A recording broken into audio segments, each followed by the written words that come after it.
어느 시대를 불문하고 믿음의 사람들을 둘러싸고 있는 세상의 환경은 악하기 짝이 없다. 뭐 반문할 사람이 없을 거예요. 많은 사람이 그때나 지금이나 지옥을 향하는 넓은 길을 택하여 걸어갔습니다. 그럼에도 세상의 풍류에 물들지 않고 세상을 거슬러 올라간 믿음의 영웅들이 있었습니다. 시대마다 필요할 때마다 하나님은 그 믿음의 사람을 택하여서 세상이 걸어가는 길을 향하여 그 길은 생명의 길이 아니다라고 외쳤던 것입니다. 노아 시대 때 모든 사람이 다 세상 향락에 빠졌습니다. 시익하고 장가하고 크게 잔치하고 기뻐하고 세상 향락을 즐겼습니다.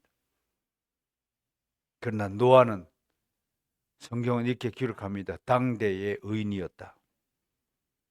하나님과 동행한 사람이었습니다. 그는 시대의 불사조였습니다. 엘리야 선지자는 어땠습니까?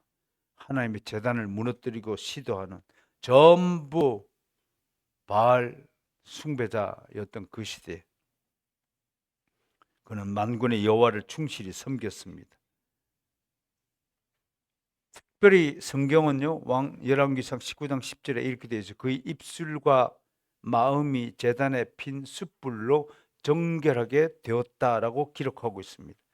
그 구절이 바로 엘리야 선지자가 세상의 길을 택하지 않고 홀로 거룩한 길을 택했다는 반증이 되는 것입니다.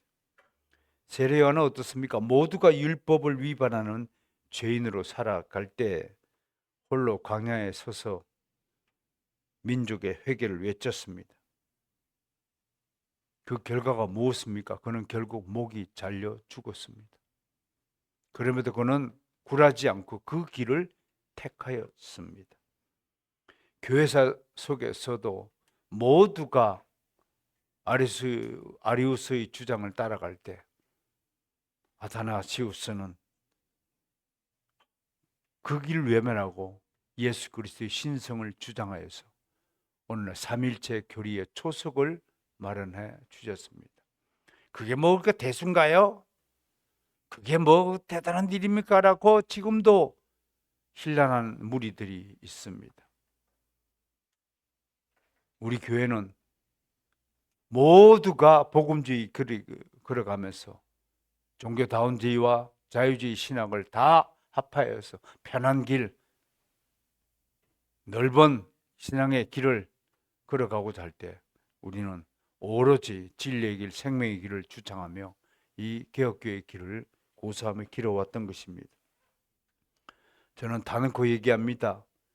신앙에 대한 열정은 시대가 악할수록 오히려 더 강해져야 한다고 말하고 싶습니다. 시대가 악할수록 우리는 더욱 거룩해야 됩니다.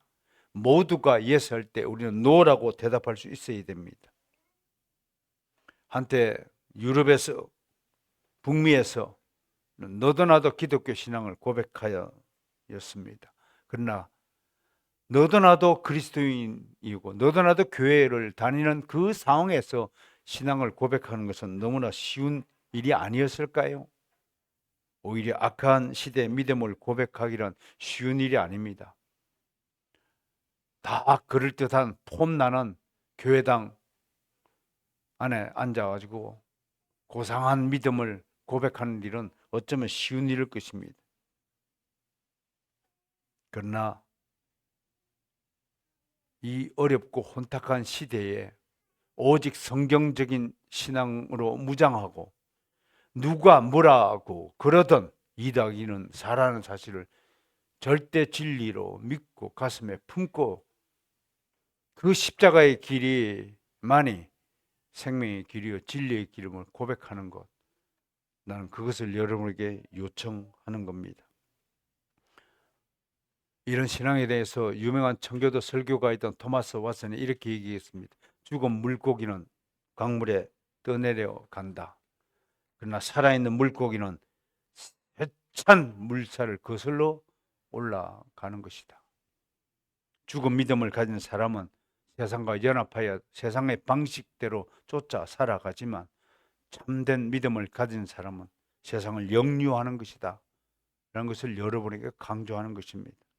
죄에 순응하며 시대의 유행과 형식에 따라 믿음을 자기 요량대로 청량하고 재단에 가면서 기독교인임을 자처하는 것은 진짜 부끄러운 일입니다. 그건 기독교인의 옷을 입고 사는지는 모르지만 그건 참된 기독교인이 아닙니다. 그들은 대중의 의견을 숭배하며 순결한 양심보다 안전한 삶을 택합니다. 모두가 가는 길에 섞여 있습니다. 그들과 함께 어울려서 찬송하고 노래하고 신앙 고백을 하고 구역 예배를 드리고 헌신을 하고 교회에 봉사를 한다고 할지라도 그들은 참된 신자가 아닐 것입니다. 역사가 요세푸스는 바로 이런 사람을 사마리아인과 같다라고 비견하였습니다. 왜요? 사마리아인들은 유대인들이 번영을 누릴 때는 에바라임과 므낫사 속에 친교를 나누면서 우리도 여러분의 친족이다 하면서 빌붙었습니다. 그러나 유대인들이 유대족속이 박해를 받고 괴롭힘을 당할 때는 그들은 한사코 우리는 유대인과 관계가 없다라고 친족 관계를 부정하였습니다. 분명히 오늘날 저는 2%를 제외하고는 나머지 98%의 사람들은 이렇게 위기가 닥쳤을 때, 칼날 끝이 자기 목에 들었을 때 Are you Christian? 라고 물었을 때 98%는 배신할 수 있을 것이라고 생각을 합니다. 이 점은 우리를 두렵게 합니다. 우리를 무섭게 합니다. 우리의 삶을 바늘 끝으로 올리고 맙니다. 여러분, 기독교는 우리를 편안한 자리, 안전한 자리로 이끌어 간다고 분명히 보장합니다. 그러나 그것은 진리 안에 있을 때에 가능한 결과입니다.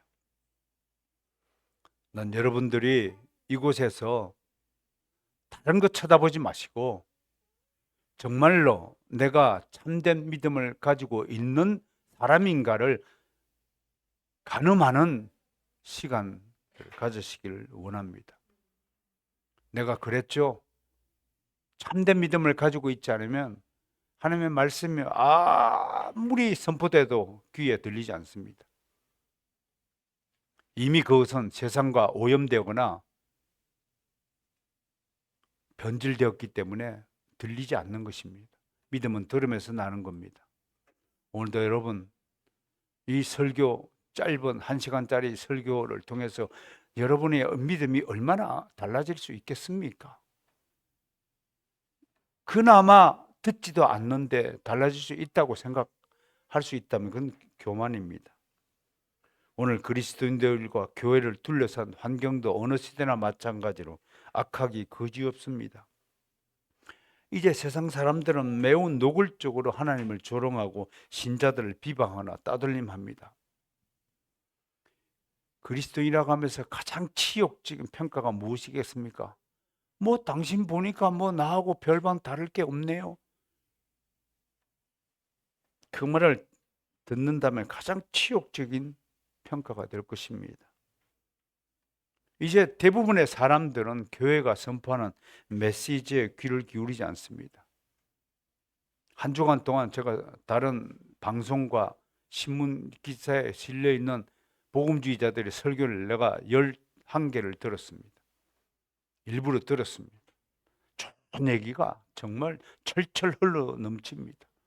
얼마나 행복한 메시지가 많은지 모릅니다. 얼마나 내 심령을 편안하게 하고 즐거운 소리가 많습니다.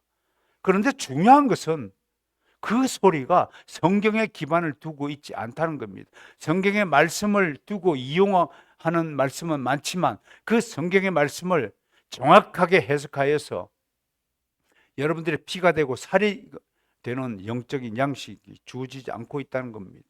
사람의 귀를 즐거워하는 소리는 있어도 하나님께 영광을 올려드리는 소리는 거의 전무한 시대에 우리가 지금 살고 있다는 것입니다. 이런 때일수록 하나님은 경건한 삶을 살아가며 하나님에게만 집중하는 자녀들을 원하십니다. 하나님께 집중하라는 가르침을 강조하지 않고 그냥 이 세상에서 세상 사람들과 세류에 섞여서 그냥 편안하고 안전하고 행복한 삶을 누리라고 요구하는 가르침이 있다면 그것은 하나님의 소리가 아닐 것이라고 저는 단언합니다. 그건 기독교가 아닙니다. 그건 종교입니다. 종교다원주의를 주장하는 종교생활에 불과합니다. 만약 여러분이 정말로 십자가에 여러분 자신을 못 박지 않고 살아간다면 여러분 가짜 그리스도인입니다. 하나님은 세상을 역류하는 자녀들을 지키고 보호하시지 세상과 타협하고 세상과 같은 방식으로 살아가는 사람들을 하나님은 자녀라고 인정하지 않습니다. 세상을 거슬려 올라가는 자녀들에게 그들이 이길 수 있는 세상을 이길 수 있는 힘과 능력을 공급하신다는 사실을 잊지 마시기 바랍니다. 왜 나에겐 하나님의 능력이 주어지지 않죠? 왜 나에게는 하나님의 기도에 응답하는 일이 발생하지 않죠? 왜 간구하는 것마다 구하는 것마다 주신다고 약속해놓고 왜 내가 구하는 것에 대해서는 아무런 반응이 없죠? 라고 하시는 분이 계시다면 스스로 물어보세요. 나는 지금 세상을 역류하고 있는가? 다음 주에도 한 번 더 이 부분에 대해서 특별 설교를 해야 할 것이라고 저는 생각을 합니다. 어떻든 우리는 좀 더 뾰족한 믿음을 가지고요. 좀 더 날카로운 지성과 날카로운 의지를 가지고 오늘도 말씀을 들으시길 바랍니다. 그런 설교의 은혜 가운데 잘 듣고 좋은 믿음의 양분으로 삼아 주시기를 바랍니다. 여러분들이 주일날 예배에 참석한 것만으로도 만족하지 마시고 신앙과 구원의 문제는 개인적인 문제입니다. 내가 아무리 좋은 목사가 아무리 좋은 설교를 듣는다 할지라도 문제는 여러분 스스로에게 달려있다는 것을 명심하시길 바랍니다. 우리 엄마가 좋은 음식을 차려서 요리를 해줘라도 자녀가 먹지 않으면 아무런 소용이 없다는 것을 또 명심하시고 오늘 여러분의 귀에 들려지는 이 좋은 양분을 맛있게 받아 먹어 주시기를 바랍니다. 자, 오늘 소개한 본문을 들어가 보죠. 앞달락에서 1절 11절 앞달락에서 성도 간 소송의 문제에 관해 논의했던 본문은 바울은 오늘 본문에서 다시 한번 5장에서 이미 거론했던 문제를 즉 교회의 음행의 문제를 거론합니다. 개인의 음행의 문제가 아니라 교회의 음행의 문제라는 점을 잘 새겨보셔야 합니다. 근데 5장 앞에서 거론했던 음행은 육체적인 개인적인 음행의 부분이 다루었다면 오늘은 좀 더 광의적인 우리 모든 교회가 행하는 음행의 문제, 즉 우상 숭배의 문제를 지칭한다고 하겠습니다. 여러분 아시다시피 헬라급 문화는 그리스 로마 문화를 줄여서 로마네코 문화라고 하지 않습니까? 이 문화의 특징이 뭐예요? 수많은 신들을 섬기는 문화입니다. 얼마나 많은 신들이 있습니까? 그리스 로마의 신화의 주인공들이 되고 있습니까? 뭐만 하면 툭 하면 여신이 있고 툭 하면 무슨 신들이 주관하는 신들이 있는 것이 로마 그리스 문화였습니다. 특히 여러분 그리스 로마의 신들의 조각상을 보십시오. 여신들을 얼마나 섹스 어필한 존재로 만들고 있습니까? 지난번에도 소개했다시피 고린도 사회에서 특히 아폴로 여신을 섬기는 아포로디테 여신을 섬기는 그 신전에는 아주 월급을 받고 공개적으로 활약하는 여사제들이 1700명에 달하는 여사제들이 근무하고 있었습니다. 그들이 하는 일이 뭘까요? 그들은 귀족, 특히 귀족들의 성놀이개 역할을 하기 위해서 거기에 근무하는 것입니다. 그리고 돈 있는 사람들이 돈을 받고 몸을 파는 창녀 역할을 하는 것입니다. 그래서 고린도인답다라는 말이 떠도는 것은 다른 말로 참 너희들은 여자 너무 좋아하는 사람들이구나 이런 말로 들려질 수 있던 시절이었습니다. 자, 귀족과 돈 많은 사람들만 여사제들과 놀아났을까요? 아니요. 고린도인 남성들 내 꿈이 뭐냐? 야, 나도 돈 모아서 저 여사제랑 한번 하룻밤만 잤으면 좋겠다. 이것이 고린도시 남자들의 로망이었습니다. 이 로망이 교회 밖에 세상 사람들에게만 주어진 것이라면 얼마나 큰 다행일까요? 근데 불사 이런 문화가 이런 풍습이 교회 안에까지 스며들었다는데 오늘 사도 바울의 걱정이 있는 것입니다. 교회는 몇몇 교인이 옛 습성을 버리지 못하고 세상 사람들과 동일하게 여사제를 찾아 돈을 주고 매춘을 행하고 있다는 소식이 바울의 귀에 들린 것입니다. 이에 바울은 성도는 예수 그리스도와 합하여 영적으로 하나가 된 자들임을 상기시키며 절대로 이런 일은 교회 안에서 용납될 수 없다라고 오늘 권고합니다. 14절과 17절 말씀을 다시 한번 잘 보세요. 사도 바울의 강력한 권고가 여기에 담겨 있습니다. 거룩한 성전으로서의 품위와 순결을 지킬 것을 교인들에게 당부하고 있습니다. 그럼에도 계속 매춘 등 우상 숭배와 음행을 계속한다면 그는 성령이 거하시는 성전을 더럽힘으로써 심각한 신성 모독에 빠질 수 있다라고 경고하고 있습니다. 18절에서 20절이 그것을 말하고 있습니다. 자, 그런데 오늘 우리가 좀 살펴봐야 할 것이 무엇이냐면 그럼에도 사도 바울의 이렇게 강력한 권고, 경고에도 불구하고 왜 고린도 사람들은 변화를 보이지 못할까요? 저에게도 하나님이 묻습니다. 야, 너는 명색이 개혁주의 신학을 공부하고 가르치는 자칭 지도자라고 하는 자가 왜 그렇게 변화를 보이지 못하냐? 왜 내가 원하는 거룩한 경지에 오르지 못하냐라고 묻습니다.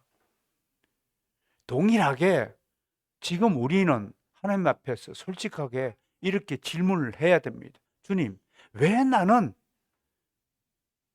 정말 멋진 그리스도인, 진짜 믿음을 가진 사람으로 평가받지 못하고 왜 이렇게 달라지지 않을까요?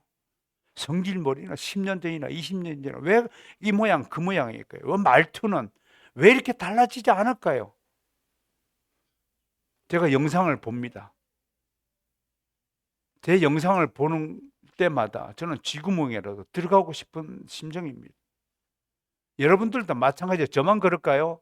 저만 찍어서 그렇죠. 여러분들도 한번 찍어보세요. 여러분들의 표정이 얼마나 화나지 못하고 인상을 쓰고 얘기하는지요. 여러분들이 걸음걸이를 보십시오. 그 걸음걸이가 얼마나 희한한 걸음걸이인지 아십니까? 우리는 하나님의 비디오 앞에 서야 합니다. 그런 측면에서 보면 옛 습성을 버리지 못하고 있다는 것이 얼마나 우리 안타깝게 하는지. 그래서 우리 물어야 됩니다. 왜 우리는 주님이 바라시는 만큼 변화를 보지 못할까요? 특히 좀 잘난 체들 하지 않았으면 좋겠어요. 여러분, 기독교인의 본질은 겸손입니다. 겸손은 자기를 죽이는 겁니다. 자기를 놓으라, 버려라, 낮추라 라고 성경은 얘기하지 않습니다. 너를 죽여라, 자기를 부인하라, 십자가에 못 박으라고 그럽니다. 제가 재밌게 소개한 일화가 있잖아요. 동서울 터미널에 미친 개 이야기 잘 하잖아요. 서울 죽으니까 미쳐 있는 거예요. 서울 죽으니까 다른 사람들이 힘들게 하는 거예요.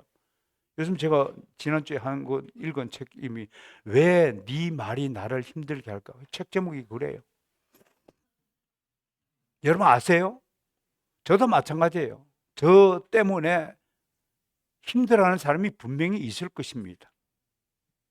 그래도 저는 제 설교의 목소리를 제가 들음으로써 반추하고 다듬고 또 새롭게 되기를 노력은 합니다.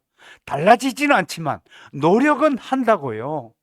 그래서 이만큼 설교를 하는 것 같아요. 워낙 설교의 재주가 없던 사람이었음에도 불구하고 이 정도로 설교를 하는 것은 제 나름대로 다듬기 때문에 그렇습니다. 그런데 여러분은 어떻습니까?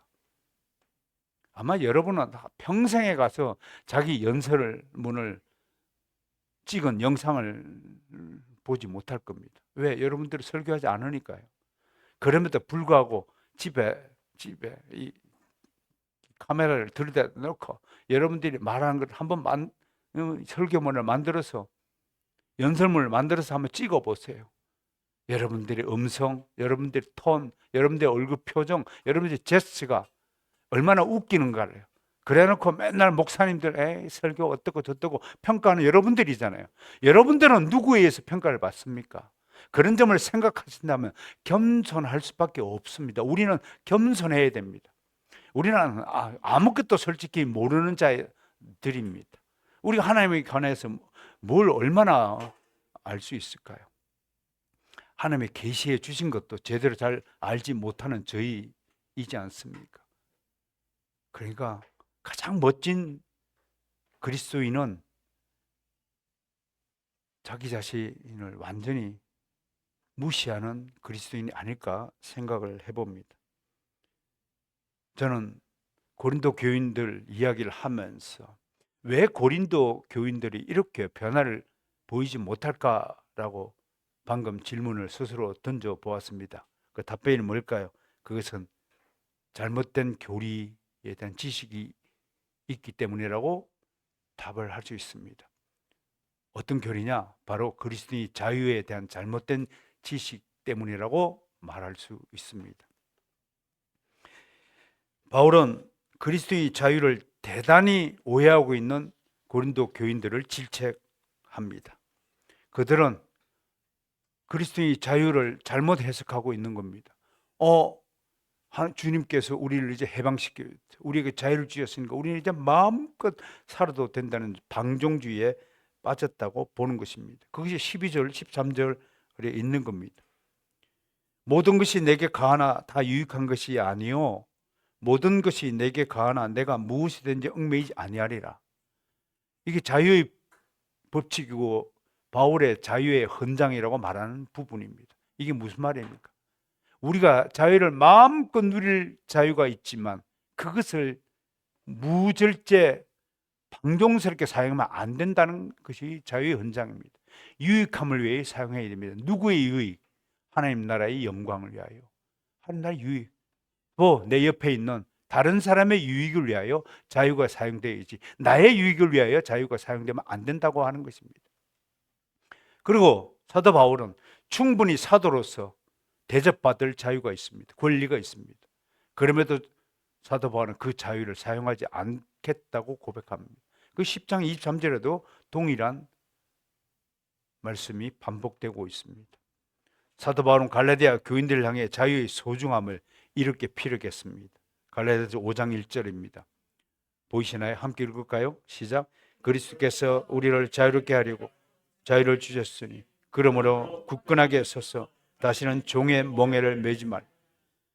5장 13절입니다. 형제들아 너희가 자유를 위하여 부르심을 입었으나 그러나 그 자유로 육체의 기회를 삼지 말고 오직 사랑으로 서로 종노릇하라.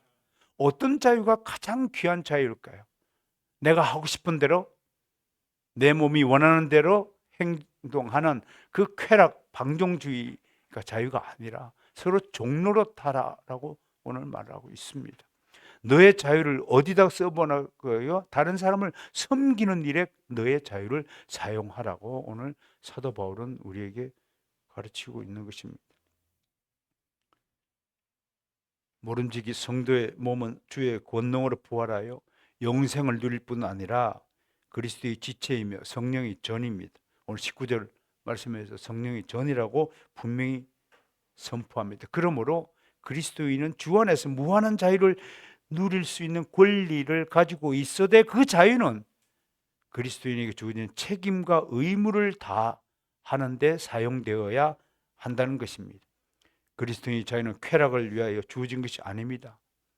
성경을 읽고 아침마다 기도하는 자유는 주어졌을 때 성경을 손에서 버리고 아침마다 기도를 팽개치고 놀러 다니는 자유는 주어지지 않았다는 것이 그리스도인에게 주어진 자유라는 핵심이라는 것을 말씀을 드립니다.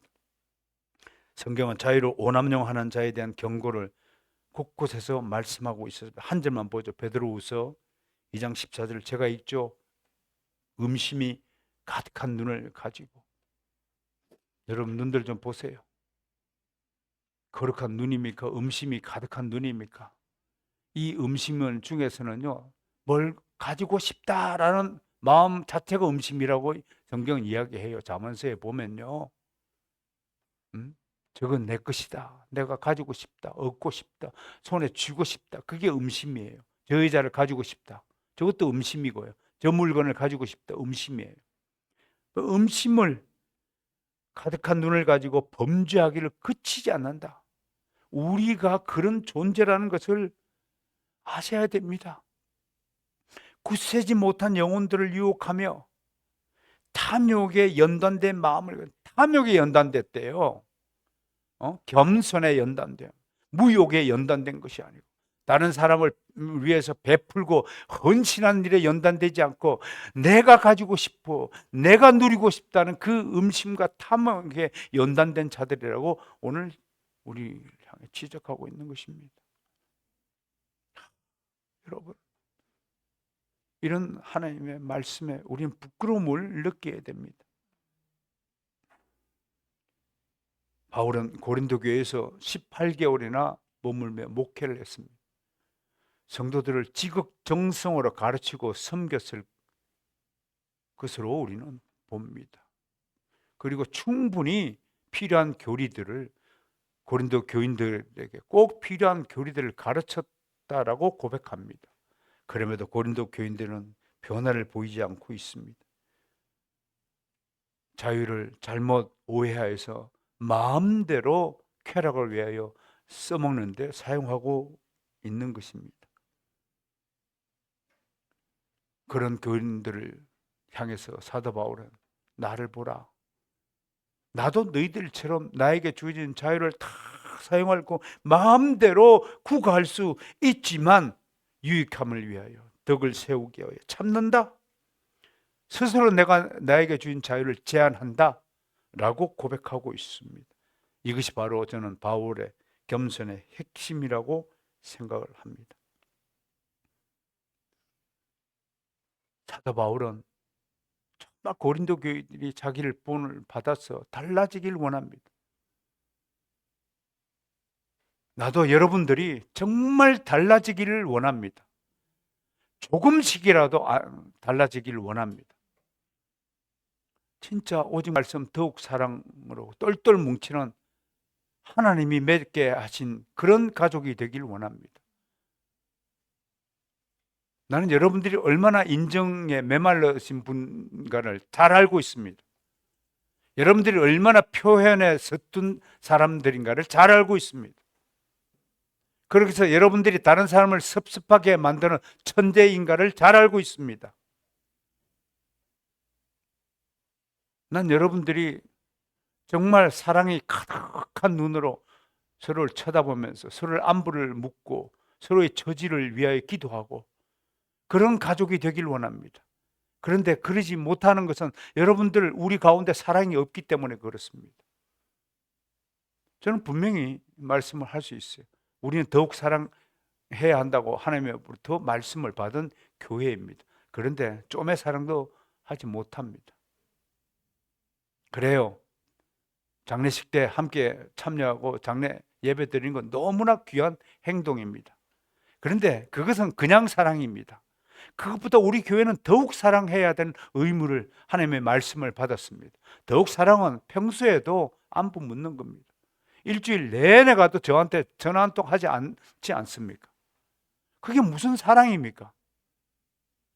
그건 여러분의 담임 목사로 세우신 하나님의 뜻과 마음을 슬프게 하는 것입니다. 여러분들은 그렇게 생각할 수 있을 거예요. 그럼 좋은 목사님은 목사님 먼저 우리한테 전화해주면 안 돼요? 그렇게 말을 할 수 있을 것입니다.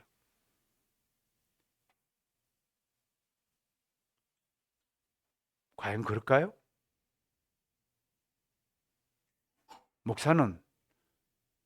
목회자는 자기에게 맡겨진 양들을 위해서 기도하는 자입니다. 그리고 오늘 주일 예배에 여러분 앞에 서서 하나님의 말씀을 대언한 자입니다. 그보다 더 큰 사랑이 있을까요? 그보다 더 간절한 사랑이 있을까요? 이 설교문 하나를 준비하기 위해서 난 여러분들의 한 사람 한 사람 이름을 넣고 기도합니다. 여러분들이 영혼이 잘됨 같이 범사에 잘되기를 축복합니다. 좀 더 사랑에 집중하는 여러분이 되기를 소원합니다. 우리 복 목사님, 우리 이미혜 권사님, 얼마나 젊은 청출 때 미남 미녀였습니까? 그럼에도 지금 이 나이에도 열심히 일하지 않습니까? 젊은 청춘들이 전화를 좀 걸어서 권사님 오늘 날씨 더운데 어떻습니까? 아이스크림이라도 사다 드릴까요? 이게 사랑이 아닙니까? 이게 관심 아닙니까? 난 그런 교회가 좀 되기를 원합니다. 그런 사람이 가득한 우리 교회가 되기를 원합니다. 그게 정말 올바른 자유를 사용하는 것이 아닙니까? 이제 마지막으로 죄에 대한 바울의 권면을 듣겠습니다. 성경은 대부분 죄와 싸우라고 말합니다. 로마서 7장 23절입니다. 내 지체 속에서 한 다른 법이 내 마음의 법과 싸워 내 지체 속에 있는 죄의 법으로 나를 사로잡는 것을 보도다. 싸우라. 내 마음의 법과 싸운다. 디모데전서 6장 12절 말씀입니다. 믿음의 선한 싸움을 싸우라. 파이트하라. 가르칩니다.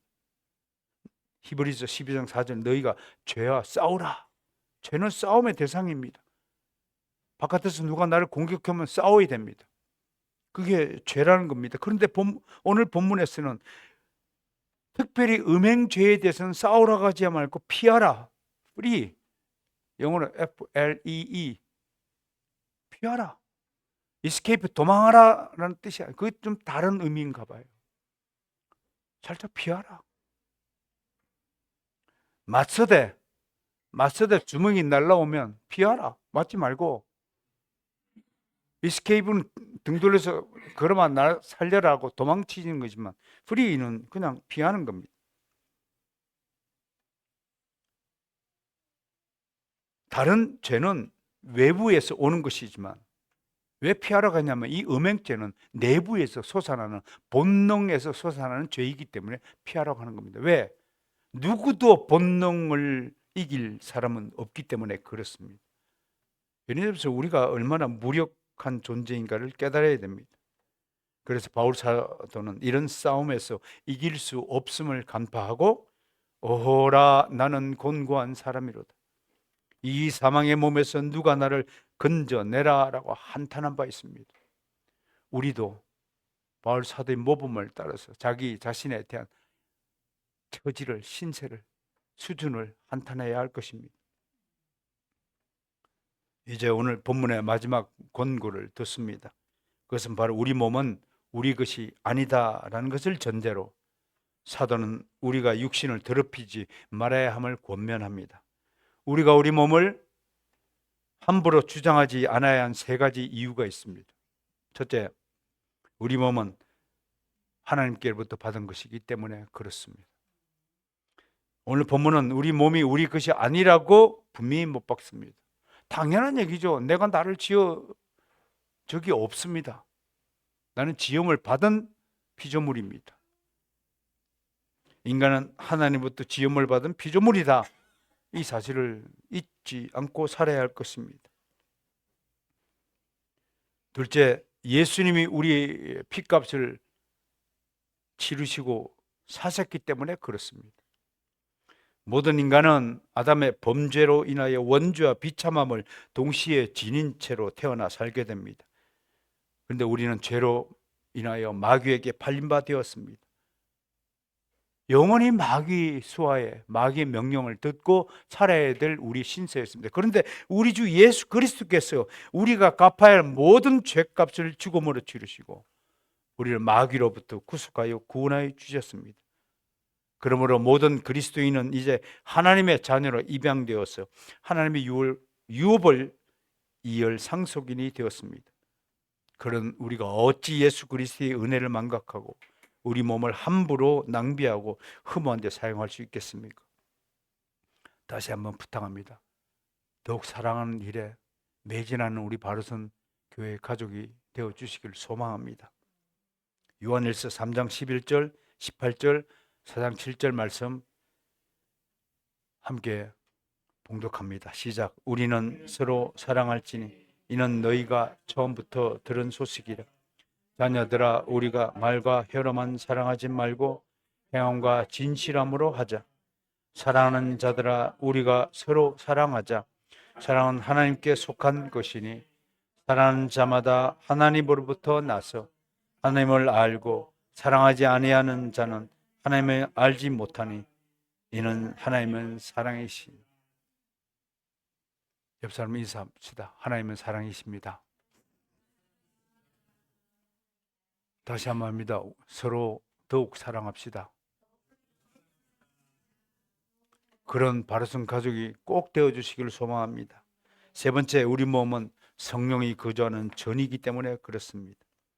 사도행전 2장에 보면 오순절날 마가의 다락방에 성령이 강림한 사건이 소개됩니다. 그 기사에 의하면 성령이 각 사람에게 임했다라고 보도합니다. 무슨 말입니까?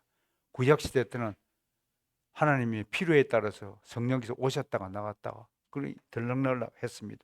그런데 예수 그리스도의 구속 이후부터는 이제 믿는 자 각 개인 안에 성령께서 오셔서 떠나지 않고 영원히 우리랑 함께 하신다라고 말씀하셨습니다. 그러므로 우리 몸은 성령님이 함께 거하시는 현재 상태가 나 혼자 거하는 것이 아니라 성령님과 함께 동거하는 것이므로 성령의 전이라고 표현하는 것입니다. 거룩한 곳에 쓰레기나 오물 등 더러운 것이 공존하지 못합니다. 호텔 로비에 쓰레기가 잔뜩 쌓여 있다면 그것은 더 이상 호텔이 아닐 것입니다. 모든 성도가 자신의 몸을 거룩하게 보존하고 청결하게 유지해야 하는 이유가 여기에 있습니다. 자기 몸을 그리스도의 것으로 알아서 오직 하나님께 의의 병기로 드려야 됩니다.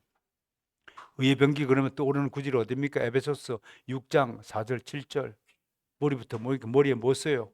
구원의 투구. 그 다음에 오른손에는 성령의 검, 왼손에는 믿음의 방패, 가슴에는 의의 호심경, 허리띠는 진리의 허리띠, 신에는 복음의 신발. 이게 의의 병기잖아요. 여러분에게 이런 의의 병기가 충실히 들려져 있기를 원합니다. 로마서 6장 13절 말씀입니다. 시작. 또한 너희 지체를 불의의 무기로 죄에게 내주지 말고 오직 너희 자신을 죽은 자 가운데서 다시 살아난 자와 같이 하나님께 드리니 너희 지체를 의의 무기로 하나님께 드리라. 성도 여러분, 오늘 우리는 어떤 시대나 세상은 악하였음을 알게 되었습니다. 중요한 것은 세상은 세상의 길을 가지만 우리는 우리의 길, 진리와 생명의 길을 가야 한다는 것입니다. 무엇보다도 저는 여러분에게 이 혼탁한 시대에 성도의 명예를 지켜야 된다고 생각합니다. 제가 군대에서 이 명예를 지키는 아너가드 출신입니다. 우리말로 의장대 출신입니다.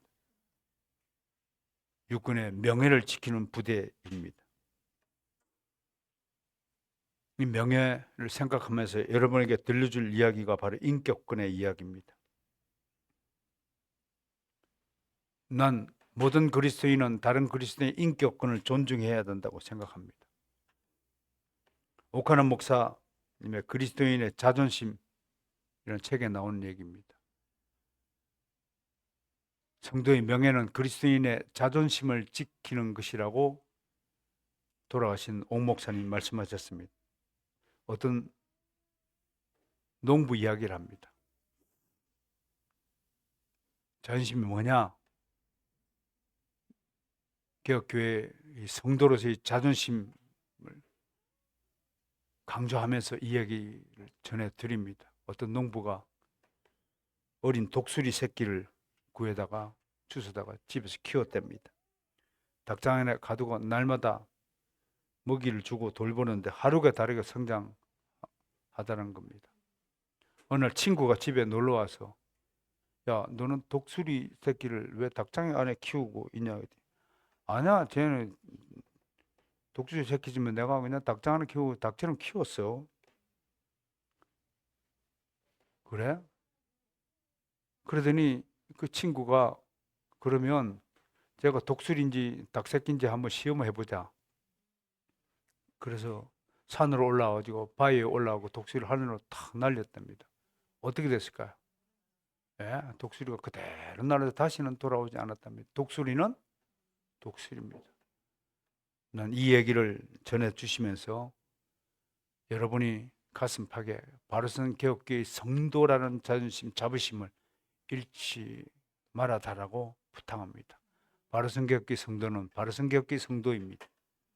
그 점을 기억하시고 좀 더 거룩한 삶, 성화의 삶을 위해서 시간과 에너지와 땀과 노력을 다 기울이시는 우리 교회 가족이 되기를 축복합니다.